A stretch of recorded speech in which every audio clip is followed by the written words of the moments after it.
ever since na itong malapit sa puso ko, mga Foxter. So, ever since talagang itong batang-bata single, yun nga, syempre, kumbaga, for how many years, inalagaan ko siya. Pero anyway, hindi yun ang topic, mga Foxter. Ang tinuturing ko lang naman, mga Foxter, kasi itong isang malapit din na puso kong isang friend, hindi ko alam or kung paano ko sasabihin. Kasi nga, hindi ko alam kung paano ko ba sasabihin sa kanya, kung paano ko i-invite. Kasi nga, sabi nga nila,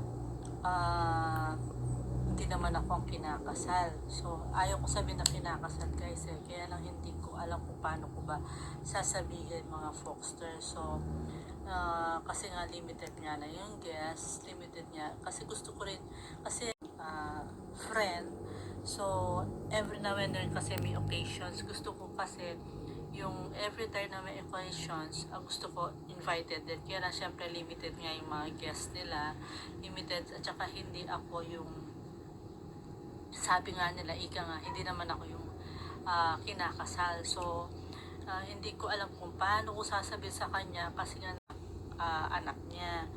So, hindi ko alam kung paano ko ba sasabihin sa friend kong ito dahil limited nga yung guest nila. Siyempre, nahihiya din ako kasi siya lang ang kilala nila kasi mula bata siya ay sinasama ko nga. So, every time na may problema siya, kami lang dalawa ang nagkakaintindihan kung mga Foxter. So, and one more thing, hindi ko rin alam kung paano ko ilalagay itong sinasabi ko sa YouTube channel ko kung mapapanood man niya. So, kung mapapanood man niya, friend, hindi ko alam kung may invite kita or kung gusto mo man pumunta sa isang occasions na tinutukoy ko. Nahiya nga din ako sa'yo dahil yun nga, friend, nahiya din ako sa'yo, friend, kasi nga baka magalit ka naman, sana wag ka naman magalit dahil hindi ako nga, ika nga, sabi nga nila hindi daw akong kinakasal. Pero syempre mula pagkabata yun, nakita yung nga yung bata yun, tapos nga gusto ko rin kasi ma-invite ko din kayo, pero hindi nga ako kinakasal. Pero yun, hindi ko rin ma-inform yung taong pinakamalapit sa puso ko, friend, kasi nga syempre nahihiya din ako sa kanya. Siguro in the future, siguro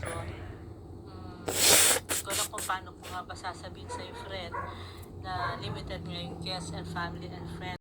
Ayaw ko rin magalit yung taong pinakamalapit din sa puso ko at taong pinakamalapit din ako sa'yo, friend. Dahil kung ano man yung problem ko or whatever the problem that we have, ay nagtutulungan kasi tayo, friend. So, hindi ko alam kung paano ko, kung wag ka sana magalit kung hindi kita ma-invite or whatever. Kasi nga, yun nga, gusto kitang invite pero hindi kita ma-invite, friend. So, pati ako nalulungkot ako sa mga tinutukoy ko, sinasabi ko sa ngayon for today's video. Kung mapapanood mo man itong YouTube, hindi ko alam kung paano ko ba sasabihin sa'yo, friend. Hindi ko rin alam kung paano ilalagay ito sa YouTube channel ko para kung sakali man mapanood mo, hindi ko rin alam, friend.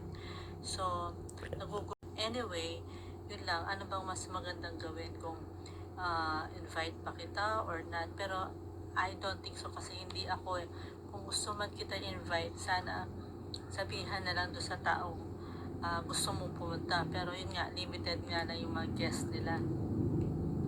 So yun lang, nakakalungkot hindi kita ma-invite. Malungkot ako, mga guys. Pagbuo siya, no? Kasi